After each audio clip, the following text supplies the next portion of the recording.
March 10, 1945, 2:37 a.m. Tokyo, Japan. The city is already burning.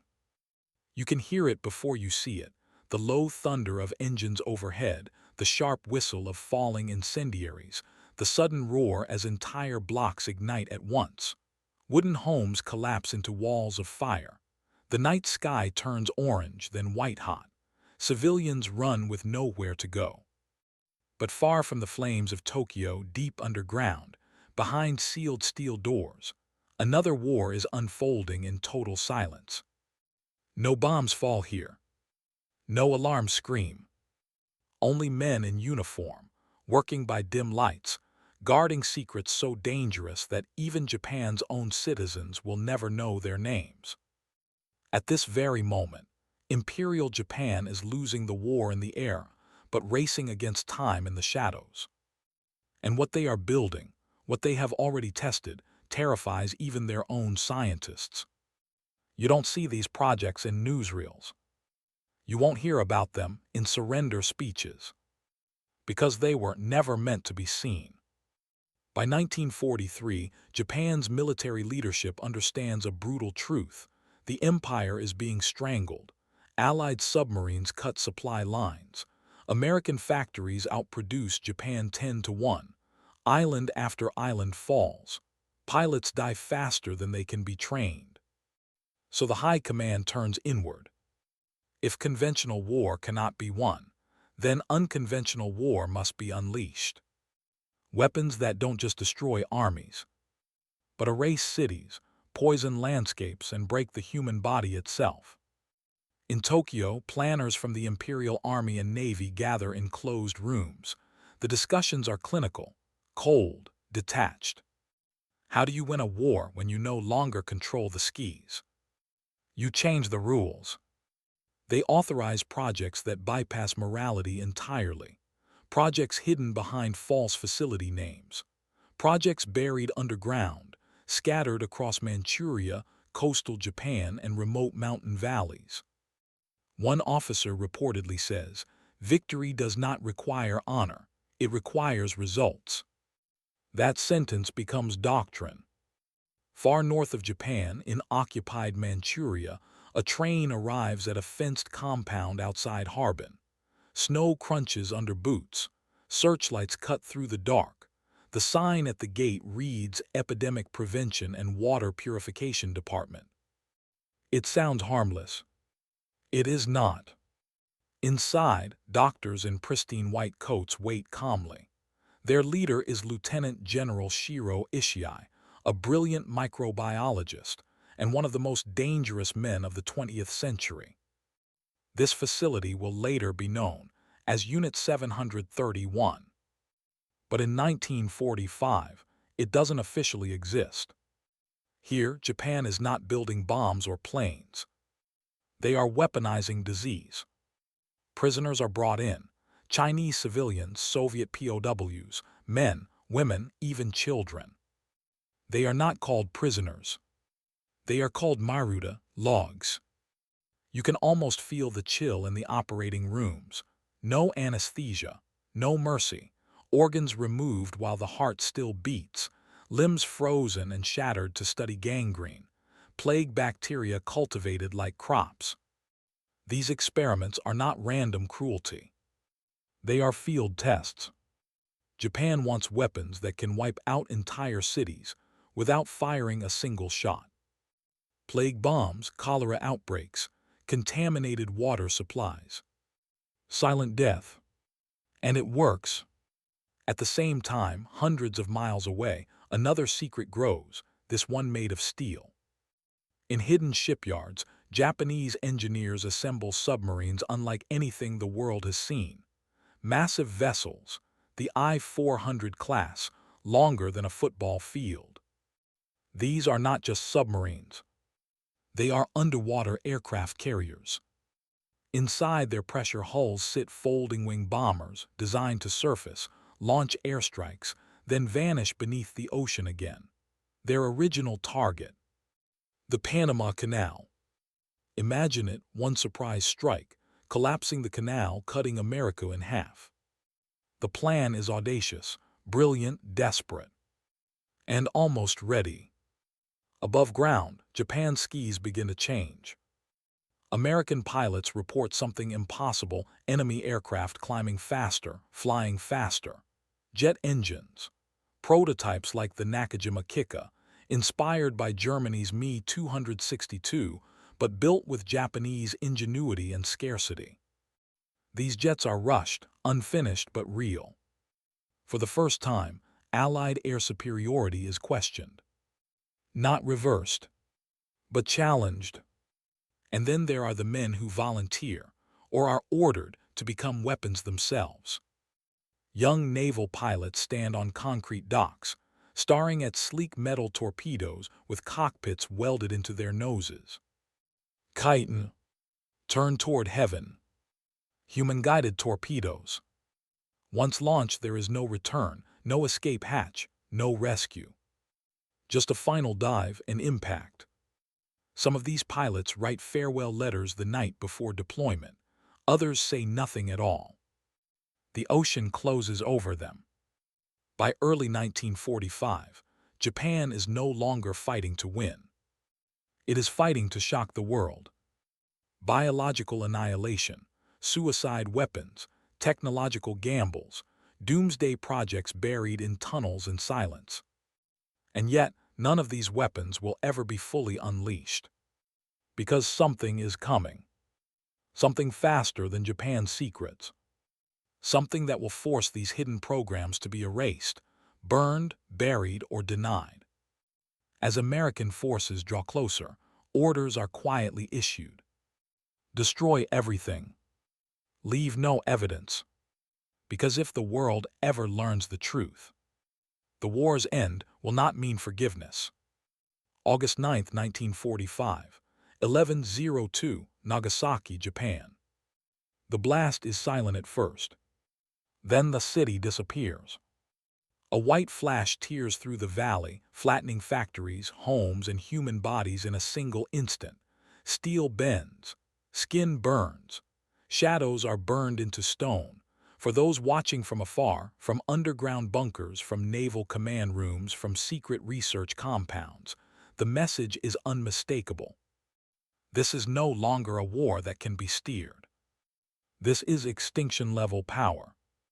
And in that moment, deep inside Japan's most classified facilities, the same order is whispered, then shouted, then typed and stamped.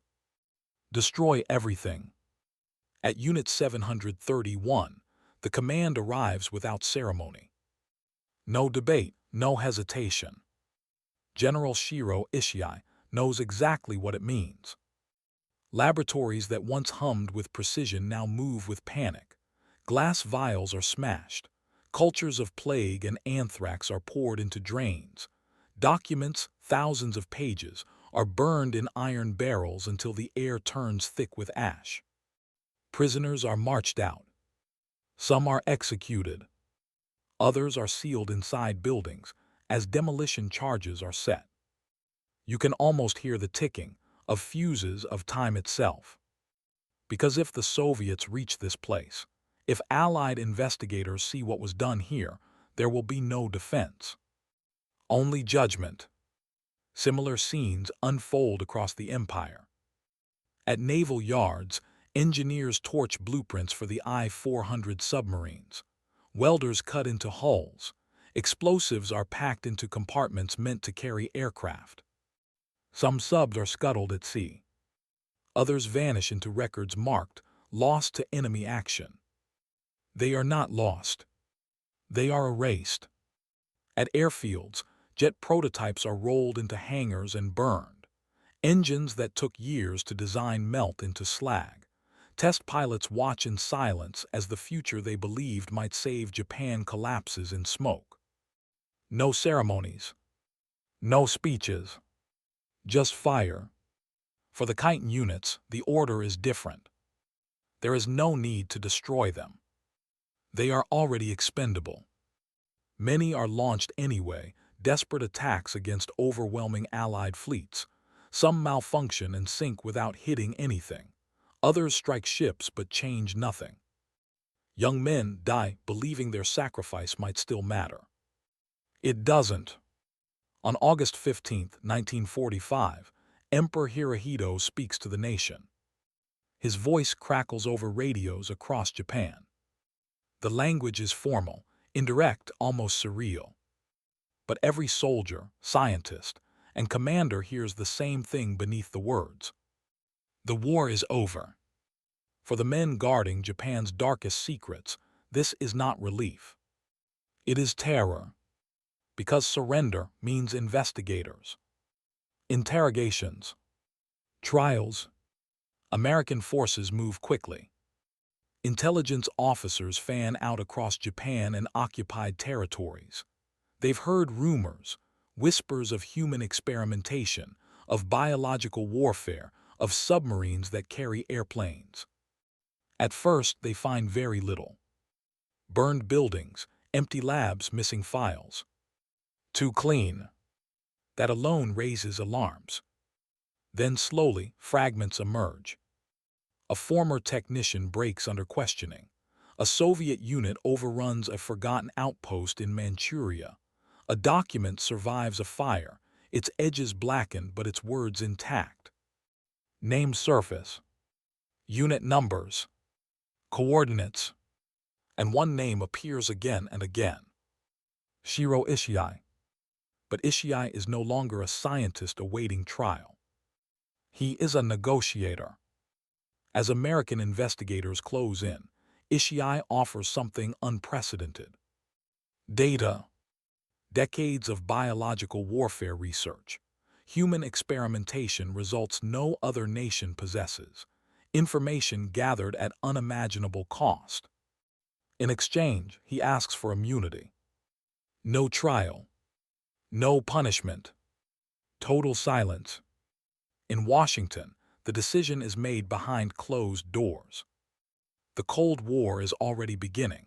The Soviet Union is now the enemy. Biological weapons research is suddenly valuable.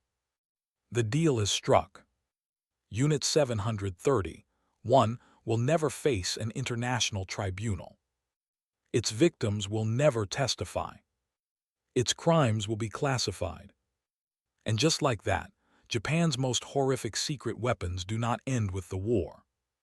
They vanish into archives, into black budgets, into history's blind spots.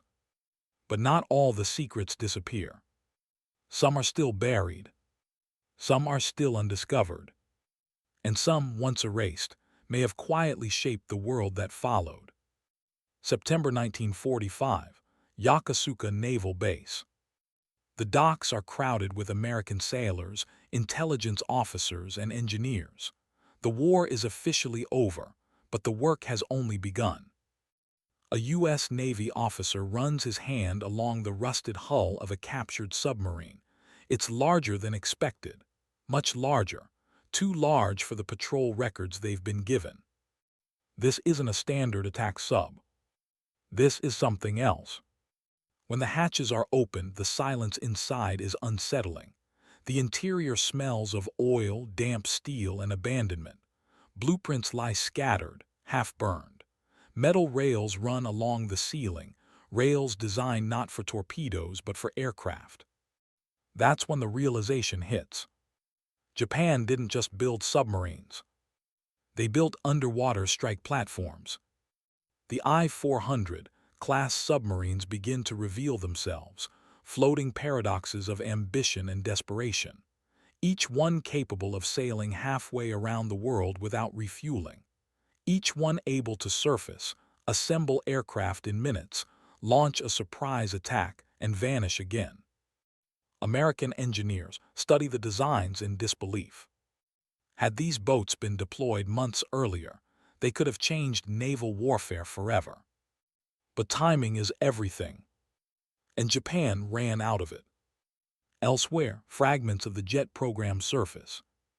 In damaged hangars, Allied investigators find scorched engine housings and twisted wings. Test logs reveal speeds that shouldn't have been possible for Japan in 1945. The Nakajima Kikka, unfinished, unreliable but real. a jet age that almost began in the Pacific. And then there are the stories no one wants to tell. In Manchuria, Soviet troops uncover abandoned compounds, surgical tools, bloodstains, mass graves. Witnesses speak of experiments conducted in the dead of night, of people who entered buildings and never returned. The Soviets conduct trials in Khabarovsk. Testimonies are recorded. Horrors are described in clinical detail. But in the West, these trials are dismissed as propaganda. Conveniently, back in Japan, former Unit 731 personnel quietly return to civilian life. Some become professors. Others join pharmaceutical companies. A few rise to prominence in post-war medicine. Their pasts are never mentioned.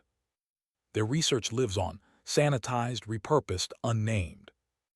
You can almost feel the weight of it, the knowledge that progress was built on erased suffering. For decades, the full scope of Japan's secret weapons remains fragmented. Classified files stay locked away. Survivors are silenced by politics and fear. History moves forward. Textbooks simplify. Footnotes disappear. But secrets have a way of resurfacing. In the 1980s and 1990s, declassified documents begin to emerge. Journalists connect dots once scattered across continents. Survivors speak out, their voices shaking but unbroken. The shadows start to crack. And what emerges is not just a story of weapons, but of choices. Of scientists who crossed lines. Of commanders who believed ends justified means. Of a world willing to look away if the information was useful enough. Because the truth is unsettling. Japan's secret weapons were never truly destroyed. They were absorbed, studied, replicated, and quietly folded into the global arms race that defined the Cold War. Which raises a question that still lingers today. If these horrors were hidden once, what else has been buried since? December 1950, Fort Detrick, Maryland. Snow falls quietly outside the secured perimeter. Inside, fluorescent lights hum over steel tables and sealed containers marked with sterile labels. American scientists work methodically, reviewing data translated from Japanese documents that officially do not exist. No names are attached. No origins acknowledged. Only results. This is where Japan's darkest research finds a second life. The biological warfare data extracted from Unit 731 is cataloged, analyzed, and absorbed into U.S. military research. Techniques refined through human suffering are now reframed as defensive studies. On paper, it looks clean. In reality, it is anything but. You can almost hear the echo of decisions made years earlier in Manchuria, decisions that ripple forward, shaping doctrines, laboratories, and policies across the post-war world. Meanwhile, the men who ran these programs fade into obscurity or respectability.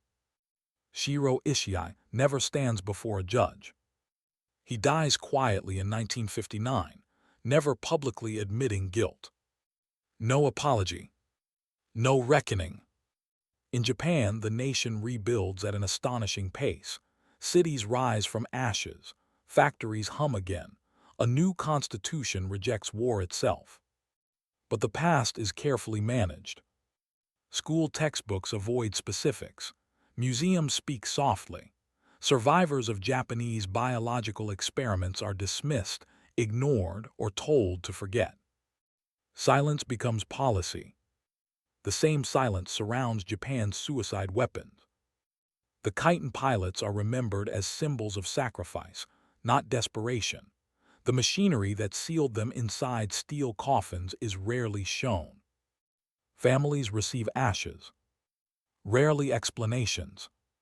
And the submarines, the giants of the I-400 class, are quietly sunk by the U.S. Navy in 1946. Not because they are dangerous, but because they are too valuable, too advanced.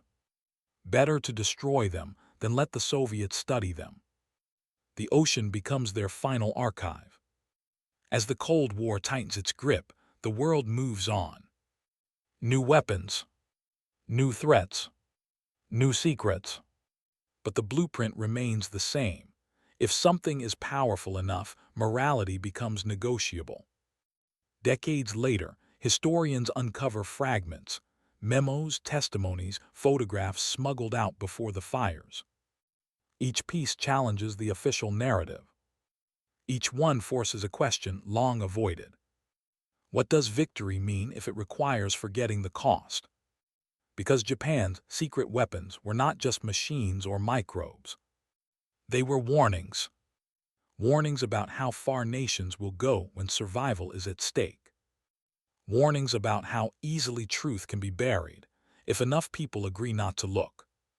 And even now, in a world shaped by hidden programs and classified research, those warnings still matter. Because somewhere, behind sealed doors, someone is always asking the same question Japan once asked. What if we build something the world must never see? Present day, an abandoned airfield, northern Japan. Wind moves through tall grass growing between cracked concrete runways. Rusted hangars stand open, their interiors stripped bare decades ago. To most people, this place is nothing more than a forgotten military site. But if you know what to look for, the shadows are still here. The war never truly left this ground. Archaeologists and historians walk carefully, photographing foundations, measuring distances, tracing outlines where machines once stood. Beneath their feet may lie collapsed tunnels, sealed laboratories, or disposal pits never officially recorded. Some sites are still off-limits. Others were paved over. A few were lost. Conveniently. In China, elderly survivors sit in quiet rooms, holding photographs that outlived their families. They speak of trains that arrived at night, of fences topped with wire, of people who vanished and were never named again. Their testimonies are not dramatic. They are precise. And that is what makes them unbearable. In Japan, younger generations are only now beginning to ask questions their grandparents were taught not to answer. Independent documentaries surface. Lawsuits are filed. Archives are pressured open. Each revelation is met with resistance. Not denial. Deflection. The weapons themselves are gone. But their legacy is. Modern international laws banning biological warfare exist because of what was done in places like Unit 731. Naval doctrines evolved because of experimental submarines like the I-400. Suicide weapons remain studied in military academies as cautionary examples, not tactics. History adapted. Humanity learned. At least that's the hope. Because the real danger of Japan's secret weapons isn't that they once existed. It's that they proved how quickly civilization can step into darkness when fear replaces restraint. You can almost feel it, the thin line between defense and atrocity. As the camera pulls back from the silent runway, one truth becomes clear. The world didn't forget Japan's secret weapons. It chose not to remember. And that choice, made in the ashes of war, still shapes the shadows we live in today. Late 1946, a sealed briefing room, Washington, D.C. The door closes softly. Inside, a handful of men sit around a long table, military officers, intelligence analysts, scientists. No press, no records meant for the public. On the table lie folders stamped classified in red. One officer breaks the silence. Assume another nation had finished what Japan started, he says. What would we have done differently? No one answers. Because everyone in the room already knows the truth. Japan's secret weapons did not shock the post-war world into moral clarity. They forced a colder realization. That restraint is not guaranteed. That treaties come after horror, not before. That science, once unleashed, does not ask permission. In the years that follow, nations quietly race to ensure they are never surprised the way the world almost was in 1945. Biological research accelerates under new names: defense, deterrence, preparedness. The language is careful. The intent is not always. Military academies begin teaching Japan's failures, not as crimes, but as case studies. Why secrecy collapsed. Why desperation leads to recklessness. Why last resort weapons rarely change outcomes. Japan had built terrifying tools, but it had waited too long and paid the price. Yet one lesson remains uncomfortably unresolved. What if those weapons had been ready sooner? What if plague bombs had been deployed before surrender? What if I-400 submarines had struck the American mainland? What if jet squadrons had met B-29s at equal altitude? History does not answer what-ifs, but planners never stop asking them. That is the final inheritance of Japan's secret weapons. Not the machines, not the experiments, not even the suffering alone, but the permanent shift in how wars are imagined, where the unthinkable is always being calculated somewhere, in silence. Because once a line is crossed, it is never invisible again. And somewhere in the world, today, behind another sealed door, someone is opening a folder marked secret and telling themselves the same thing Japan once believed. This will never be used unless it has to be. An empty museum hall, lights dimmed, glass cases silent. There is no dramatic soundtrack here. No marching feet. No explosions. Just artifacts. A fragment of twisted metal, once meant to fly faster than its enemy. A faded naval schematic stamped, destroy after reading. A medical instrument displayed without context. History stripped of emotion can look harmless. But you know better now. Because what Japan built in secret was not an anomaly. It was a mirror. A reflection of what happens when fear outruns conscience, when victory becomes more important than humanity, when secrecy feels safer than truth. Japan was not uniquely cruel. It was uniquely desperate. And desperation is contagious. The men who approved these weapons believed they were buying time. The scientists believed they were serving their nation. The pilots believed sacrifice could still change fate. All of them were wrong. The war ended not because of secret weapons, but because of overwhelming force, timing, and inevitability. The shadows never get the final word. And yet, the silence that followed may be just as dangerous. Because when crimes are hidden instead of confronted, they don't disappear. They evolve. They resurface under new flags, new justifications, new terminology. Different century. Same logic. That is why this story matters. Not to assign blame alone, but to recognize patterns. To understand that the most dangerous weapons are often the ones never shown in parades, never announced in speeches, never admitted on paper. The ones built quietly, for a future someone hopes never arrives. So when you hear that a program was classified for national security, or that certain records were lost, or that some questions are better left unanswered, remember Japan's secret weapons. Remember how close the world came to horrors it never saw. And remember this: what is hidden today is history tomorrow.